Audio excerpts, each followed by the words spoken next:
நம்ம ரித்தன்யா அப்படின்ற அந்த பெண் வந்து இறந்துருக்காங்க. பார்க்கும்போது அதுவும் ரொம்ப வருத்தம் ஏற்படுத்தக்கூடிய ஒரு சம்பவம். நான் ரொம்ப டிஸ்டர்பிங்கான ஒரு விஷயமா எதை பார்க்குறேன்னா, எல்லாத்துக்குள்ளேயும் பொலிட்டிக்ஸை கொண்டு வர்றது ஒன்று. இந்த மாதிரியான ஒரு சம்பவம் நடந்ததுன்னா உடனடியாக ஒரு ஸ்கேப் கோட், யாராவது ஒருத்தங்க மேலே நம்ம எல்லா பழியும் தூக்கி போடணும். அது போக ஒரு பாயிண்ட்டுக்கு அப்புறம் என்ன ஆகுதுன்னா, இப்போ நான் ஒரு வீடியோ பார்த்தேன், எனக்கு ரொம்ப சர்ப்ரைசிங்காக இருந்தது. வீடியோ பார்க்கும்போது ஒரு பெண் பேசிகிட்டு இருக்காங்க. ரித்தன்யாவோட அந்த இன்ஸ்டா வீடியோவை அவங்க பார்த்துருக்காங்க. அதில் நல்லா மேக்கப்லாம் பண்ணிருக்காங்க.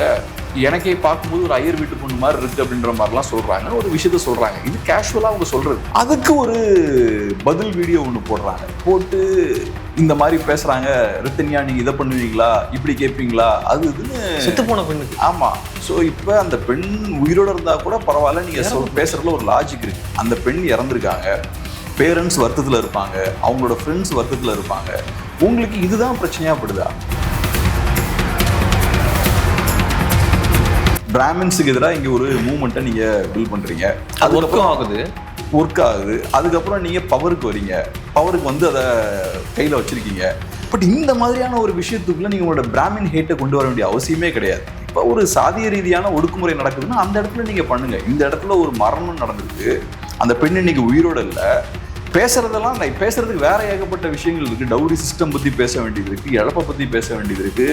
இதெல்லாம் விட்டுட்டு கொஞ்சமும் எமோஷன்ஸ் ஃபீலிங்ஸ் எதுவுமே இல்லாம அந்த பர்டிகுலரா அவங்க வந்து ஐயர் வீட்டு பொண்ணு மாதிரி இருக்குன்னு சொல்லிட்டாங்கன்றதுக்காக அதை எடுத்து நீங்க இவ்வளவு பேசுறீங்க. அது போக செகண்ட் லெவல்ல நீங்க என்ன பண்றீங்கன்னா, குங்கு பகுதியில் இது பயங்கரமா நடக்குது, அவங்கெல்லாம் ரொம்ப பிற்போக்குவாதிகளா இருக்காங்க அப்படின்ற இன்னொரு கட்டமைப்பையும் பில்ட் பண்றீங்க. இதுவும் ரொம்ப ஆபத்து. சொசைட்டியை போல்ரைஸ் பண்ணுங்க மாதிரிலாம் நீங்க பேசும்போது, குறிப்பிட்ட ஒரு கம்யூனிட்டியோ ஒரு குரூப்பையோ நீங்க டார்கெட் பண்ணி இப்படி பேசிக்கிட்டே இருக்கிறது சொசைட்டியை போல்ரைஸ் பண்ணும். இங்க பிரச்சனை என்னன்னா, நம்மளோட அந்த மேரேஜ் சிஸ்டம் இருக்கு பாருங்க, இந்த அரேஞ்ச் மேரேஜ் சிஸ்டமே இந்த மாதிரி தான் ஆர்கனைஸ் ஆயிருக்கு. அரேஞ்ச் மேரேஜ் சிஸ்டம் பொறுத்தளவு அங்கே இருக்கக்கூடிய சிக்கலே என்னன்னா, அது ஒரு பிஸ்னஸாக மாறிடுச்சு. இன்னைக்கு சாதாரணமாக ஒருத்தர் வந்து ஒரு 50,000 ரூபா சம்பாதிக்கிறாருன்னா உடனே அவர் டவுரியை வந்து ஒரு குறிப்பிட்ட ஒரு சில லட்சங்களை அவர் டிமாண்ட் பண்றாரு. அதே இண்டிவிஜுவல் 1 lakh சம்பாதிக்கிறாருன்னா எனக்கு இன்னும் 20-30 லட்ச ரூபா எனக்கு வேணும் அப்படின்ற மாதிரி டிமாண்ட் பண்ண ஆரம்பிக்கிறார். இந்த டிமாண்டுக்கு அங்கிருந்து பணமும் வருது. அதுக்கான காரணம் என்னன்னா, ஒரு இன்ஜினியரா இருந்தால் ஒரு 50,000 சம்பாதிப்பாரு, டாக்டர் இருந்தாலும் 2 லட்ச ரூபா சம்பாதிப்பாரு. ஸோ மார்க்கெட்ல எப்படி பாக்குறாங்கன்னா, மாப்பிள்ளைய கூட அவங்க வந்து ஒரு ப்ராடக்டா தான் பாக்குறாங்க. அப்படி வெறித்தனமா பணம் பணம் பணம்னு போகும்போது என்ன ஆகுதுன்னா, இந்த மாதிரியான கேஷுவாலிட்டிஸ் நடக்குது. அஃப்கோர்ஸ் இது நடக்கக்கூடாது, பட் இது நடக்குது. இதெல்லாம் சொல்றதுக்கான காரணம் என்னன்னா, டவுரி சிஸ்டம் சப்போர்ட் பண்ணி பேசுறது கிடையாது. இதை நம்ம கிளியரா சொல்லணும். ஏன்னா இதையும் ஒரு குரூப் இருக்காங்க, கரெக்டா முன்ன பின்ன கண்ட மீனி கட் பண்ணி அதையுமே ஷேர் பண்ணுவாங்க. இதெல்லாம் நம்ம சொல்றதுக்கான காரணம் என்னன்னா, அது என்னன்னு புரிஞ்சுக்கணும். அது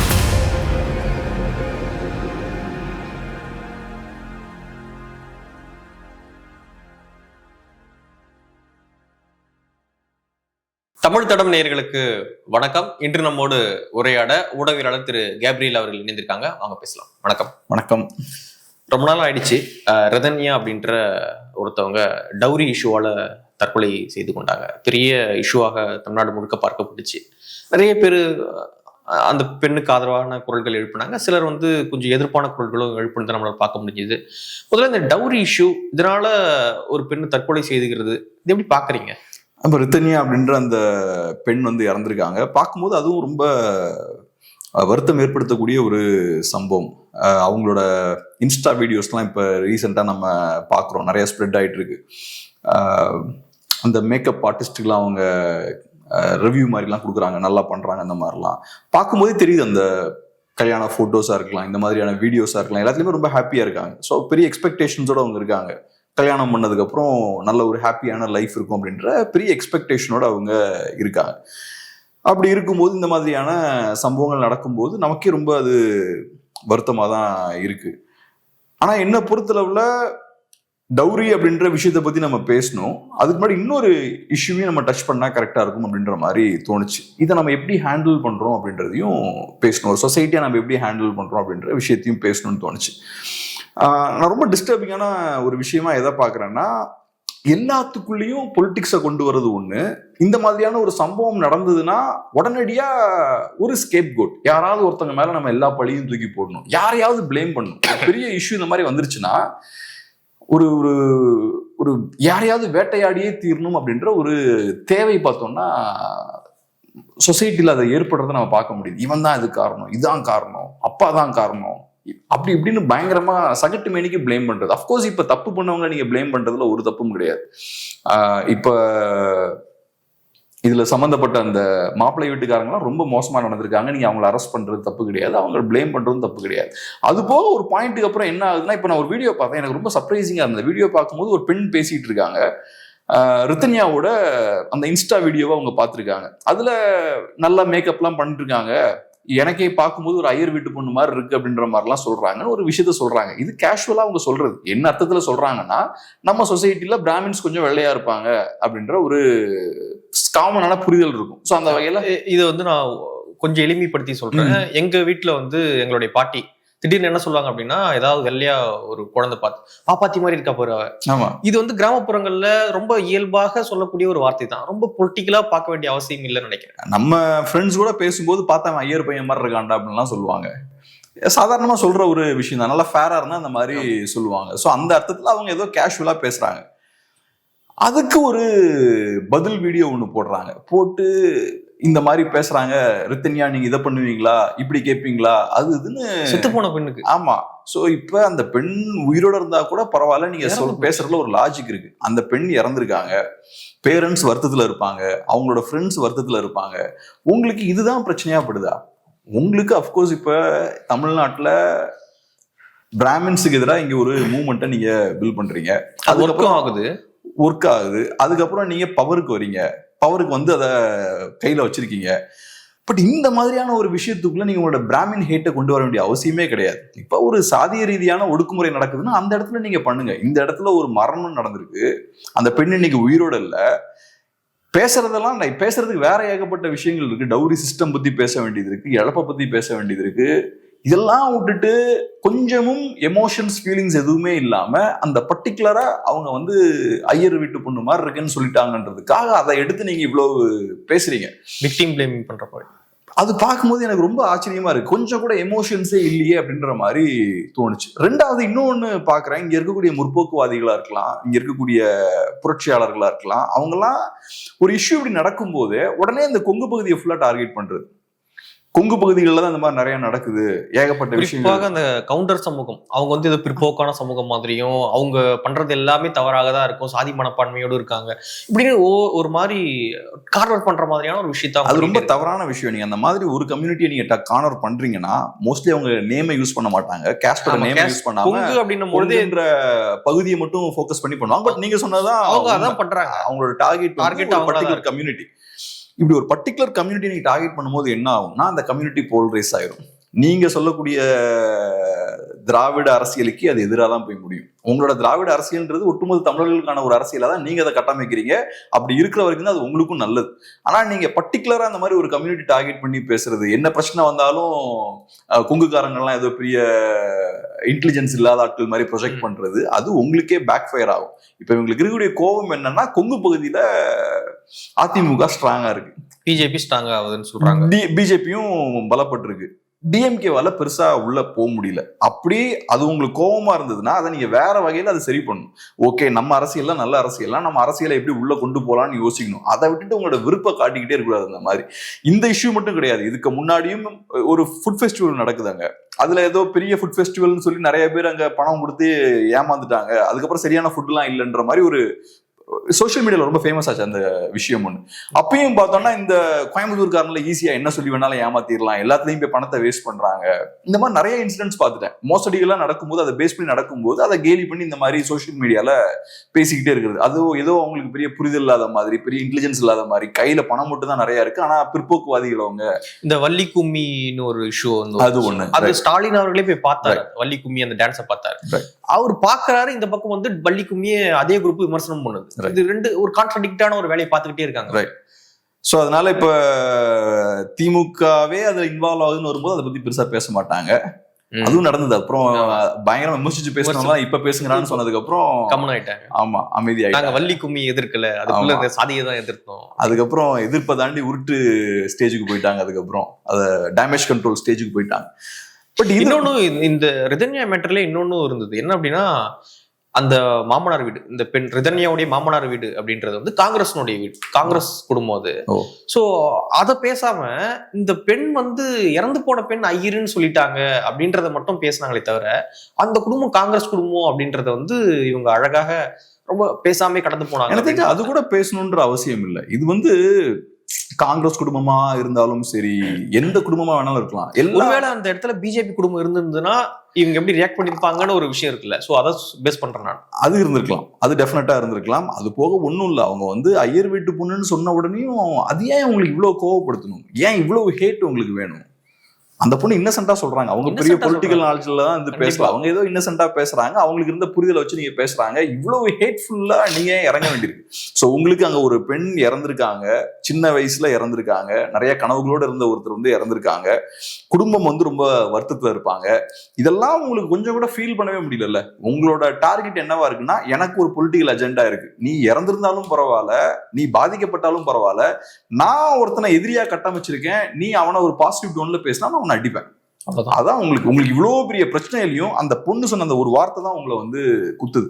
அது போக செகண்ட் லெவல்ல நீங்க என்ன பண்றீங்கன்னா, குங்கு பகுதியில் இது பயங்கரமா நடக்குது, அவங்க எல்லாம் ரொம்ப பிற்போக்குவாதிகளா இருக்காங்க அப்படின்ற இன்னொரு கட்டமைப்பையும் பில்ட் பண்றீங்க. இதுவும் ரொம்ப ஆபத்து. சொசைட்டியை போலரைஸ் பண்ணு. இந்த மாதிரிலாம் நீங்க பேசும்போது குறிப்பிட்ட ஒரு கம்யூனிட்டியோ ஒரு குரூப்பையோ நீங்க டார்கெட் பண்ணி இப்படி பேசிக்கிட்டே இருக்கிறது சொசைட்டியை போலரைஸ் பண்ணும். அந்த விஷயமும் இங்க நீங்க பண்றீங்க. ஸோ இதெல்லாம் பார்க்கும்போது இவங்க இந்த குரூப் இருக்காங்க இல்லையா, இந்த முற்போக்குவாதிகளா இருக்கலாம், நிறைய பெண்ணியவாதிகளா இருக்கலாம், இவங்க நான் எப்படி பாக்குறேன்னா சொசைட்டில இருந்து ரொம்ப அந்நியப்பட்டு போயிருக்காங்கன்னு பாக்குறேன். இது ஒரு சின்ன குரூப் தான். இந்த முற்போக்குவாதிகள்ன்ற அந்த குரூப் வந்து ரொம்ப சின்ன குரூப். சொசைட்டியோட பெரிய கனெக்ஷனும் அவங்களுக்கு இருக்காது. ஐசோலேட்டா இருக்கும்போது அவங்க சொசைட்டியை பாக்குற விதம் வந்து ரொம்ப டிஃப்ரெண்டா இருக்கு. ஆனா சொசைட்டி ரன் ஆகுறது வேற மாதிரி இருக்கு கம்ப்ளீட்டா. ஆனா இவங்க வந்து வேற உலகத்துல பேரலல் வேர்ல்ட்ல வரை வாழ்ந்துகிட்டு சமூகத்தை பார்த்துக்கிட்டு இருக்காங்கன்ற மாதிரி அவங்க சொல்ற விஷயம் இருக்கு இல்லையா. கொங்கு பகுதியில தான் அதிகமா இந்த மாதிரி டௌரி வாங்குற விஷயங்கள்லாம் இருக்குன்னு. அதுவே என்னன்னா கொஞ்சம் டீப்பா பாத்தீங்கன்னா இந்த டௌரி சிஸ்டம்ன்றது தமிழ்நாடு ஃபுல்லா ஸ்ட்ராங்கா இருக்கக்கூடிய ஒரு விஷயம் தான். கொங்கு பகுதி எந்த இடத்துல டிஃப்ரெண்டா இருக்குன்னா, அது இப்ப ஒரு பணக்கார ஒரு பகுதியா மாறி இருக்கு. இந்த லாஸ்ட் 30 இயர்ஸ்ல குளோபலைசேஷனுக்கு அப்புறம் இண்டஸ்ட்ரீஸ்லாம் நல்லா க்ரோ ஆகுது. அதுல அந்த பகுதி நல்லா ரேப்பிடா க்ரோ ஆகுது. க்ரோ ஆகும்போது என்ன ஆகும்னா, நேச்சுரலாவே டௌரியும் இன்க்ரீஸ் ஆகிட்டே தான் இருக்கும். இப்ப 100 ரூபாய் ஒருத்தன் கையில இருக்குன்னா அவன் 100 ரூபாய் டௌரியா கொடுப்பான். இன்னொருத்தன் கிட்ட 1,00,000 ரூபாய் இருக்குன்னா அவன் 1,00,000 ரூபாய் டௌரியா கொடுப்பான். சோ டௌரியோட அந்த அமௌண்ட் அதிகமாகுதுன்றதால டௌரி இங்க அதிகமா இருக்குன்னு கிடையாது. சோ அவன் கிட்ட அதிகமான பணம் இருக்குன்னா அவன் அதிகமா கொடுக்குறான். என்ன ஆகும்னா, பணம் அதிகமா இன்வால்வ் ஆகும்போது ரிஸ்க்கும் அதிகமா இன்வால்வ் ஆகும். ஸோ பணம் ஒருத்தங்கிட்ட அதிகமா இருக்குன்னா என் பணம் என் கம்யூனிட்டி கிட்ட இருக்கணும்னு எதிர்பார்ப்பான். அப்புறம் என் பொண்ணோ பையனோ யாரை கல்யாணம் பண்ணுன்றது அந்த பணத்தை வச்சு தீர்மானிப்பான். ஸோ இப்போ வேற கம்யூனிட்டிக்குள்ளேயோ போய் இன்டர் காஸ்ட் மேரேஜா நடக்கும்போது பணம் கையில் வச்சிருக்கவன் வந்து பயங்கரமா ட்ரிகர் ஆவான். இது வந்து ஒரு கம்யூனிட்டி சார்ந்த ஒரு விஷயம் கிடையாது. உலகத்துல எங்க வேணாலும் ஒருத்தங்கிட்ட அதிகமான பணம் இருக்குன்னா அந்த பணத்தை ப்ரொடெக்ட் பண்ணணும்னு நினைப்பான். அவன் பொண்ணு வழியா பையன் வழியா எல்லா இடத்துலயும் பணத்தை ப்ரொடெக்ட் பண்ணணும்னு நினைப்பான். ஸோ என்கிட்ட ஒரு 100 கோடி பணம் இருக்குன்னா அடுத்தது என் பையனும் 100 கோடி ரூபாய் பணம் இருக்கக்கூடிய இன்னொருத்தரை கல்யாணம் பண்ணும். அப்ப என்ன ஆகும், அந்த எம்பையர் வந்து இன்னும் ஸ்ட்ராங்கா க்ரோ ஆகும். இந்த பேட்டர்ன்ல தான் கல்யாணம் நடக்குது. இங்க பிரச்சனை என்னன்னா, நம்மளோட அந்த மேரேஜ் சிஸ்டம் இருக்கு பாருங்க, இந்த அரேஞ்ச் மேரேஜ் சிஸ்டமே இந்த மாதிரி தான் ஆர்கனைஸ் ஆயிருக்கு. அரேஞ்ச் மேரேஜ் சிஸ்டம் பொறுத்தளவு அங்க இருக்கக்கூடிய சிக்கலே என்னன்னா, அது ஒரு பிசினஸா மாறிடுச்சு. இன்னைக்கு ஒருத்தட்ட சாதாரணமா ஒருத்தர் வந்து ஒரு 50,000 ரூபாய் சம்பாதிக்கிறாருன்னா உடனே அவர் டௌரியை வந்து ஒரு குறிப்பிட்ட ஒரு சில லட்சங்களை அவர் டிமாண்ட் பண்றாரு. அதே இண்டிவிஜுவல் 1 lakh சம்பாதிக்கிறாருன்னா எனக்கு இன்னும் 20-30 லட்ச ரூபாய் எனக்கு வேணும் அப்படின்ற மாதிரி டிமாண்ட் பண்ண ஆரம்பிக்கிறார். இந்த டிமாண்டுக்கு அங்கிருந்து பணமும் வருது. அதுக்கான காரணம் என்னன்னா, ஒரு இன்ஜினியரா இருந்தா ஒரு 50,000 சம்பாதிப்பாரு, டாக்டரா இருந்தா 2 லட்ச ரூபாய் சம்பாதிப்பாரு. ஸோ மார்க்கெட்ல எப்படி பாக்குறாங்கன்னா, மாப்பிள்ளைய கூட அவங்க வந்து ஒரு ப்ராடக்டா தான் பாக்குறாங்க. ஸோ இன்ஜினியர் வேணும்னா 5 lakhs கொடுத்து இன்ஜினியர் வாங்கிடலாம். டாக்டர் வேணும்னா ஒரு 2 lakhs கொடுத்து, ஒரு 20 lakhs கொடுத்து நம்ம டாக்டரை வாங்கிடலாம். ஸோ இப்போ இங்க டௌரி நிறைய கொடுக்குறாங்கன்னா அது காரணம் என்னன்னா, இவரும் பெரிய பணக்காரர். ஸோ அப்படி இருக்கும்போது அந்த மகள் நல்லா இருக்காங்களா இல்லையா, அவங்களோட வாழ்க்கை கஷ்டமாகுமா இல்லையா, அதெல்லாம் தாண்டி எனக்குன்னு ஒரு ஸ்டேட்டஸ் இருக்கு, அதான் மெயின்டைன் பண்ணணும்னு அவங்க நினைக்கிறாங்க. இது கோயம்புத்தூர் சார்ந்த விஷயம் மட்டும் கிடையாது, இது தமிழ்நாடு ஃபுல்லா எல்லா மாவட்டங்கள்லயும் இருக்கு. ஆனா இங்க ஏன் பர்டிகுலரா ரொம்ப ஸ்ட்ரைக்கிங்கா இருக்குன்னா, இங்க பணம் நிறைய விளையாடுது.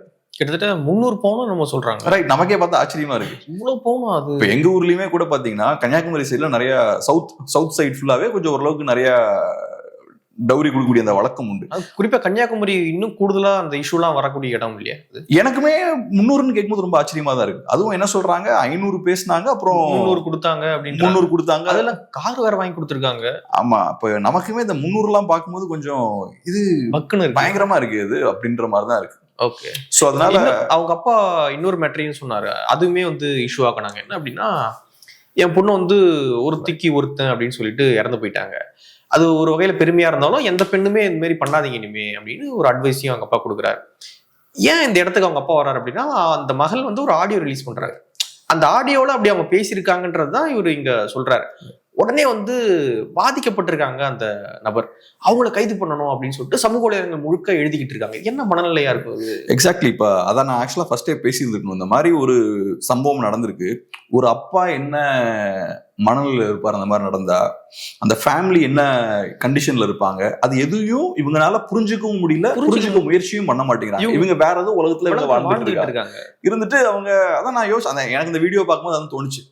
அவரு ஒரு விக்டிம், மகளா இறந்திருக்காரு. சோ பெரிய வேதனையில தான் கண்டிப்பா அவர் இருப்பார். ஆனா அவரு வேற ஒரு சோசியல் செட்டப்ல இருந்து அவர் வந்த மனிதர். இப்ப தமிழ்நாட்டுல இருக்கக்கூடிய எல்லாருமே, எல்லா ஃபேமிலிஸுமே டவுரிய கொடுத்துதான் கல்யாணம் பண்றாங்க. எல்லா 90% வச்சுப்போமே. இன்னைக்கு நீ பெரிய முற்போக்குன்னு சொல்லப்படக்கூடிய எல்லா குடும்பங்கள்லயும் ஏதோ ஒரு டவுரி கொடுக்கப்பட்டுதான் இருக்கும். அது பிரச்சனை ஆகல, எனக்கு தெரியல. 90% ஃபேமிலிஸ் கண்டிப்பா, 90ன்றது கம்மியா தான் சொல்றேன், 90% மேரேஜஸ்ல டவுரின்றது டெஃபினட்டா ஏதோ ஒரு வகையில இன்வால்வ் ஆயிருக்கும். நான் இன்னொன்னு கூட சொல்றேன், இப்ப வெஸ்ட்லலாம் அரேஞ்ச் மேரேஜ் எல்லாம் கிடையாது, சோ அங்க இதெல்லாம் கிடையாது நீங்க நினைச்சுக்க கூடாது. அங்கேயும் வேற ஃபார்ம்ல இது இருக்கும். உதாரணத்துக்கு அங்க பாத்தீங்கன்னா மேரேஜ் சிஸ்டம் எடுத்துக்கிட்டோம்னா கருப்பின மக்களோட தான் திருமணம் பண்ணிக்கிறாங்க மோஸ்ட்லி. சில எக்ஸெப்ஷன்ஸ் இருக்கலாம். அதே மாதிரி மோஸ்ட்லி பார்த்தோம்னா வெள்ளக்காரங்களோட தான் திருமணம் பண்ணிக்கிறாங்க. அதை எப்படி நம்ம புரிஞ்சுக்கிறது? சோ உங்க ஒரு ஸ்டேட்டஸ் ஃபார்முலா இருக்காங்க, வெள்ளக்காரன் மேல இருக்கான், கருப்பர்கள் கீழே இருக்காங்க. சோ அங்க ஒரு கனெக்ஷன் இல்ல, இவங்களுக்குள்ள பண்ணிக்கிறாங்க, அவங்க அவங்களுக்குள்ள பண்றாங்க. சோ அதுக்குள்ள ஸ்டேட்டஸ், பினான்ஸ் எல்லாம் வருது. வெள்ளக்காரங்க கையில தான் எக்கனாமிக் பவரும் இருக்கு. சோ அப்ப அந்த எக்கனாமிக் பவரா அவன் அவனுக்குள்ளேயே வச்சுக்கதான் அவன் ட்ரை பண்றான். அதை மீறி நடக்கும்போது வேற விதமா அந்த சொசைட்டிலயும் ரெஸ்பான்ஸ் வருது. அந்த சொசைட்டி இதை விரும்புறது கிடையாது, அதனாலதான் அவங்களுக்குள்ளேயே பண்ணிக்கிறாங்க. வேற விதமா சில ரியாக்ஷன்ஸ் எல்லாம் வருது. அதே மாதிரி பாத்தீங்கன்னா வர்க்கம் எடுத்துக்கலாம், நிறைய டிஃப்ரெண்டான லைன்ஸ் இருக்கு, லேயர்ஸ் இருக்கு இல்லையா வர்க்கத்துல. மேல நல்ல பணக்காரங்க இருப்பாங்க, ஆமா, உள்ளுக்குள்ள நிறைய லைன்ஸ் இருக்கும், லேயர்ஸ் இருக்கும். அங்கேயும் பார்த்தோம்னா மேரேஜஸ் எடுத்துக்கிட்டோம்னா மோஸ்ட்லி பார்த்தோம்னா எல்லாம் அவங்களோட பினான்சியல் ஸ்டேட்டஸ்க்கு ஏற்ற மாதிரி ஆட்கள் தான் பார்த்து கல்யாணம் பண்றாங்க. அது லவ் மேரேஜா இருந்தாலுமே சரி, அது எப்படி இருந்தாலும் சரி, நான் இப்போ ஒரு குறிப்பிட்ட ஒரு பினான்சியல் ஸ்டேட்டஸ்ல இருக்கேன்னா எனக்கு ஏற்ற மாதிரியான ஈக்குவல் பினான்சியல் ஸ்டேட்டஸ் இருக்கக்கூடிய இன்னொருத்தர் தான் நான் கல்யாணம் பண்றேன். மதம், சாதி, அது கூட ஒரு பக்கம் பின்னாடி போயிடுது. ஆமா, பொருளாதாரம்ன்றது ஒரு படி முன்னாடி வருது. சோ இப்ப நம்ம அரேஞ்ச் மேரேஜ்னு வரும்போது நான் மாசம் 1 லட்ச ரூபா சம்பாதிக்கிறேன்னா அவங்க கிட்ட இருந்து இவ்வளவு பணத்தை பறிக்கணும்ன்ற ஒரு கால்குலேஷன் இங்க போடுறாங்கல்ல. இது வேற மாதிரியா மற்ற நாடுகள்ல நடக்கும். சிம்பிள். இப்ப ஐவன் ட்ரூஜினம்னு ஒரு ரைட்டர் உண்டு, அவர் ஒரு அழகா எழுதியிருப்பாரு, மனிதர்களை பொறுத்தவரை பெரிய வித்தியாசம் கிடையாது. இந்த கோனிஃபரஸ் ஃபாரஸ்ட் இல்ல பார்த்தா மரங்கள் தள்ளி இருந்து பார்க்கும்போது எல்லாம் ஒரே மாதிரி எல்லா மரமும் இருக்கும்ல, மனிதர்கள் எல்லாம் அந்த மாதிரிதான். ஒன்னும் பெரிய ஒருத்தனுக்கு பெரிய டிஃபரன்ஸ் எல்லாம் கிடையாது. எல்லா மனிதர்களும் ஈக்குவலான ஒரே மாதிரி சிந்திக்கக்கூடிய ஆட்கள் தான். இப்ப இங்க ஒரு பிரச்சனை இங்க வருதுன்னா நம்ம எல்லாருமே அந்த பக்கம் தான் ஓடுவோம், எல்லாம் ஒரே மாதிரி தான் சிந்திப்போம். அந்த பக்கம் ஒரு பிரச்சனை வந்துன்னா எல்லாமே இந்த பக்கம் தான் ஓடுவோம். ஸோ மனிதர்களோட அந்த ஓவரால் பிஹேவியரல் பேட்டர்ன் பார்த்தோம்னா எல்லாம் ஏறக்குறைய ஒரே மாதிரி தான் இருக்கும். அமெரிக்கனா இருந்தாலும் சரி, இந்தியனா இருந்தாலும் சரி, முற்போக்குவாதியா இருந்தாலும் சரி, பிற்போக்குவாதியா இருந்தாலும் சரி, எல்லாம் ஒரே மாதிரி தான் பிஹேவ் பண்ணுவாங்க. அந்த வகையில இங்க பார்த்தோம்னா வேற ஃபார்ம்ல நடக்குது. அதுவும் வேற ஃபார்ம்ல நடக்கும்போது பணம் அதிகமா இன்வால்வ் ஆகும்போது என்ன ஆகுதுன்னா அது ரொம்ப ப்ரூட்டலா அது மாறிடுது. கொங்கு பகுதியில் அதான் பிரச்சனை. நிறைய பணம் இன்வால்வ் ஆக அங்க தவறு நடக்கிறதுக்கு அளவே பண்றது கிடையாது. அவங்க எங்க பணம் இப்ப என்கிட்ட ஒரு 10 கோடி ரூபா இருக்குன்னா அப்ப ஒரு ஏழையை போய் கட்டும் போது அந்த பணம் அங்க டிரான்ஸ்பர் ஆகிறது அவங்க விரும்ப மாட்டேங்கிறாங்க. இது இங்க மட்டும் கிடையாது, இது எல்லா நாட்டிலுமே. இது என்கிட்ட 10 இருக்கும்பொழுது அங்க இருக்கிற 10 சேர்ந்து அது 20 மாறணும். அது பிசினஸா பாக்குறாங்க. இங்க இருக்கிற 10 இங்க 0 ஆகும்போது 10 ஷேர் பண்ணா 5 மாறிடும். அது வேஸ்ட். அதான் எல்லாம் சொல்றாங்க இல்லையா, டவுரி சிஸ்டம்ன்றது ரொம்ப மோசமா இருக்கு, இந்த பெண் வீட்டுக்காரங்களை ரொம்ப ஃபோர்ஸ் பண்ணி எடுக்கிறாங்க அப்படின்றத. ஆக்சுவலா பெண் வீட்டுக்காரங்க நினைச்சாங்கன்னா டவுரி சிஸ்டம் ஒரே நாளில் ஒழிச்சிடலாம். ஒன்றும் இல்லை, எனக்கு பெரிய டாக்டர் மாப்பிள்ள தான் வேணும்னு அவசியம் கிடையாது. நான் சாதாரண ஒரு மாப்பிள்ளையை கட்டிட்டு போறேன்னா பிரச்சனையே இல்லை. இல்லை நான் என்னோட அந்த உயர்ந்த சாதியால தான் கட்டணும்னு அவசியம் கிடையாது. சாதாரண ஒரு பையனா இருந்தாலும் பரவாயில்ல, நல்ல பையனா இருந்தா போதுன்னு கட்டினா பிரச்சனையே இருக்காது. ஆனா அன்பார்ச்சுனேட்லி நம்ம சொசைட்டி அப்படி ஃபங்க்ஷன் ஆகாது. நம்ம எல்லாருமே பிசினஸ் மைண்ட்ல தான் நம்ம ஒர்க் பண்ணுவோம். நம்ம எல்லாரோட எய்முமே பணத்தை எப்படி சம்பாதிக்கலாம் அப்படின்றதா தான் இருக்கு. நம்ம ஆஃபீஸுக்கு வரதா இருக்கலாம், ஒர்க் பண்றதா இருக்கலாம், பண்ணக்கூடிய வேலைகளா இருக்கலாம், நம்ம எல்லாருமே மணி ட்ரிவன் பீப்புள் தான். நம்ம மணி ட்ரிவன் பீப்புளா இருக்கும்போது மேரேஜ்னு வரும்போதும் நம்ம மணி ட்ரிவனா இருக்கும். அதையும் நம்ம டிரான்சாக்ஷனலா பாக்குறோம். அங்கேயும் எப்படி பணம் சம்பாதிக்கலாம் அப்படின்ற மாதிரி பாக்குறோம். இது ஒரு தரப்பு மட்டும் இல்ல, ரெண்டு தரப்புலயும் இது அப்படிதான் பாக்குறாங்க. அப்படி வெறித்தனமா பணம் பணம் பணம்னு போகும்போது என்ன ஆகுதுன்னா இந்த மாதிரியான கேஷுவாலிட்டிஸ் நடக்குது. அஃப்கோர்ஸ் இது நடக்கக்கூடாது, பட் இது நடக்குது. இதெல்லாம் நான் சொல்றதுக்கான காரணம் என்னன்னா, டவுரி சிஸ்டம் சப்போர்ட் பண்ணி பேசுறது கிடையாது. இதை நம்ம கிளியரா சொல்லணும். ஏன்னா இதையும் ஒரு குரூப் இருக்காங்க, கரெக்டா முன்ன பின்ன கண்ட மீனி கட் பண்ணி அதையுமே ஷேர் பண்ணுவாங்க. இதெல்லாம் நம்ம சொல்றதுக்கான காரணம் என்னன்னா, அது என்னன்னு புரிஞ்சுக்கணும். அதை விட்டுட்டு ஒரு குரூப்பை மட்டும் அட்டாக் பண்றது, கொங்கு பகுதியில் இருக்கவங்க எல்லாம் தவறு, அங்க இருக்கவங்களுக்கு பெரிய புரிதல் கிடையாது, பிற்போக்குவாதிகள்னு கட்டமைக்க கூடாது. இது சொசைட்டில ப்ரிவலண்டா இருக்கு. இதை எப்படி சரி பண்ணலாம்னு ஓவராலா நம்ம பார்க்கணும். அதுதான் ரொம்ப அவசியம். அதுக்காக தான் அது பேசுறோம். இன்னொரு பக்கம் வந்து ஜென்ரல் பீப்புள் அன்றாடம் கூலிக்கு போறாங்க இல்லையா, அவங்க கிட்ட வந்து ரொம்ப பொலிட்டிக்கலா இருக்கணும், பொலிட்டிக்கல் கரெக்ட்னஸ் வந்து நம்ம எதிர்பார்த்துக்கிட்டே இருக்க ஒரு குரூப். அவங்க கரெக்டா இருக்கணும், அவங்க கரெக்டா இருக்கணும், அவங்க பேசுறதுல கரெக்டா இருக்கணும் அப்படின்னு சொல்லிட்டு எதிர்பார்த்துக்கிட்டே இருக்காங்க. இன்னொரு பக்கம் பாத்தீங்கன்னா, தமிழ்நாட்டை ஆள நினைக்கக்கூடிய தலைவர்களே வந்து நிறைய இடங்கள்ல பொலிட்டிக்கலா தப்பான ஸ்டேட்மெண்ட்ஸ்லாம் சொல்லிட்டு இருக்காங்க. ஒரு பக்கம் பாத்தீங்கன்னா 2011 7ஆம் வரி படம் எடுக்கிற வரை எனக்கு வந்து இடஒதுக்கீடு பத்தியான புரிதலே இல்லை அப்படின்னு கலைஞருடைய பேரன் உதயநிதி அவர்கள் பதிவு பண்றாங்க ஒரு இன்டர்வியூல. 2011 வரை ஒரு கலைஞருடைய பேரனுக்கு இடஒதுக்கீடு பத்தியான புரிதலே கிடையாது. இப்போ வந்துருச்சான்னு கேட்டீங்கன்னா அது கேள்விக்குறி. அதை ஒரு பக்கம் வைப்போம். இன்னொரு பக்கம் கடந்த பிப்ரவரி மாதம் வந்து LGBTQ பத்தியான ஒரு ஸ்டேட்மெண்ட் சொல்றாரு திருமாவர்கள். இப்பொழுது என்ன சொல்றாரு, அதை மறுத்து இப்பொழுது மன்னிப்பு கேட்டிருக்காரு. எனக்கு வந்து புரிதல் இல்லாம நான் பேசிட்டேன் அப்படின்னு. 2025 வரைக்கும் LGBTQ பற்றியான புரிதலே திருமாவர்களுக்கு இல்லை. அவரை பெரிய முற்போக்கு ஒரு பார்வையாக நம்ம பார்த்துக்கிட்டு இருக்கோம். அப்கோர்ஸ் அவர் நிறைய விஷயங்கள் பேசிட்டு இருக்காரு, அது ஒரு பக்கம். ஆனா அவருக்கே வந்து LGBTQ பற்றியான புரிதல் வந்து 2025 பிப்ரவரி வரை இல்லைன்னு அவரே ஒத்துக்கிறார். அப்படி இருக்கும்பொழுது அன்றாடம் கூலிக்கு போகக்கூடிய மக்கள் கிட்ட ரொம்ப பொலிட்டிக்கல் கரெக்ட்னஸ் எதிர்பார்க்கறது வந்து ஒரு விதமான வன்முறையா தான் நான் பாக்குறேன். எப்படி 100% என்ன பொறுத்தளவுல நான் எப்பவுமே என்னோட பொலிட்டிக்கல் வியூஸோட மற்றவங்க ஒத்து போகணும்னு நினைச்சதே கிடையாது. இப்போ இன்ஃபேக்ட் எங்க ஊர்ல வந்து உங்களுக்கு தெரியும், பிஜேபி ரொம்ப ஸ்ட்ராங். என் க்ளோஸ் ஃப்ரெண்ட்ஸ் நிறைய பேர் பிஜேபி காரங்க தான். இன்ஃபேக்ட் நிறைய ஆட்கள் எனக்கு RSS பிஜேபி காரங்க ரொம்ப க்ளோஸா இருப்பாங்க. எங்க ஊர்ல 50-50 இருப்பாங்க. ஸோ பிஜேபியும் ரொம்ப ஸ்ட்ராங்கா இருப்பாங்க. அதனால எனக்கு நம்ம வியூஸுக்கு எதிராக இன்னொருத்தர் இருக்காருன்னா பார்த்து கோவப்படணும்னு எனக்கு தோணாது. அப்போ எனக்கு இன்னொரு வியூஸ் இருக்கு, உங்களுக்கு ஒரு வியூஸ் இருக்கு. அதை தாண்டி நம்ம பர்சனலா நம்ம போயிட்டு இருக்கலாம். இதுல பொலிட்டிக்கல் கரெக்ட்னஸ் அப்படின்ற ஒரு விஷயம் சொன்னீங்க இல்லையா, அது எனக்கு அதுல உடன்பாடே கிடையாது. பொலிட்டிக்கல் கரெக்டா எல்லாரும் இருக்கவே முடியாது. முதல்ல எனக்கு ஒரு தடவை என்ன ஆச்சு, நான் வந்து காலேஜ் படிக்கும் போது அப்ப அந்த டிபேட் குரூப்ஸ் எல்லாம் உண்டு.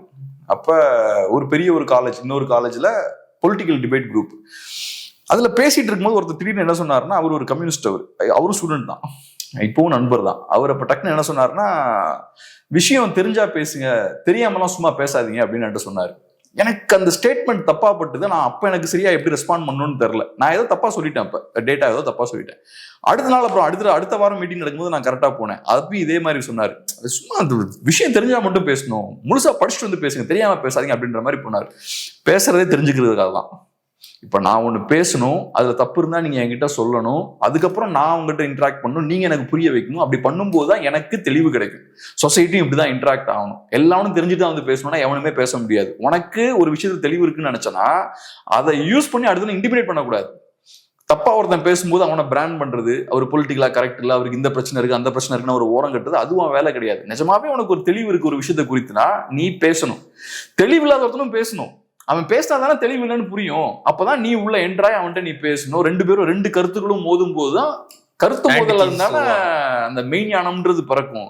ஆனா இவங்க இந்த மாதிரி அவங்க கிட்ட இருக்கக்கூடிய அந்த அரசியலை வந்து அது ஏதோ இந்த உயர் சாதிக்காரங்க கிட்ட அந்த சாதியை அவன் எப்படி பார்ப்பான், அது எனக்கு பெருமைன்ற மாதிரி பார்ப்பான், அது என்னோட ப்ராப்பர்ட்டியா பார்ப்பான். இவங்களும் இவங்களோட கருத்தை வந்து அந்த மாதிரி பாக்குறது. என்கிட்ட இந்த கருத்தியல் இருக்கு, நான் ஒரு முற்போக்குவாதி, என்னோட அதனால நான் சுப்பீரியரான ஒரு ஆள் அப்படின்னு பாக்குறது. மற்றவங்களும் அதை யூஸ் பண்ணி டார்கெட் பண்றது. கோயம்புத்தூர்காரன்னா அவன் புரிதல் இல்லை, ஏன்னா எனக்கு பெரிய அரசியல் புரிதல் இருக்கு. இது ஏன் பேசுறாங்கன்னா, நான் சொன்ன மாதிரி ரொம்ப ஐசோலேட்டடா இருப்பாங்க இந்த முற்போக்குவாதிகள். நான் பார்த்த அளவுல ஒரு சின்ன நெட்வொர்க் தான் அவங்களுக்கு இருக்கும். அந்த சின்ன குரூப் பார்த்தோம்னா சொசைட்டியை விட்டு ரொம்ப தூரத்துல இருப்பாங்க. அவங்க சொசைட்டில வந்து ஒரு நரேட்டிவ் செட் பண்ற குரூப்பா இருக்காங்கன்னு நினைக்கிறேன் நான், இல்லையா? டிவியை நீங்க பார்க்கும்போது அவங்க நிறைய இருக்கிற மாதிரி தோணும்.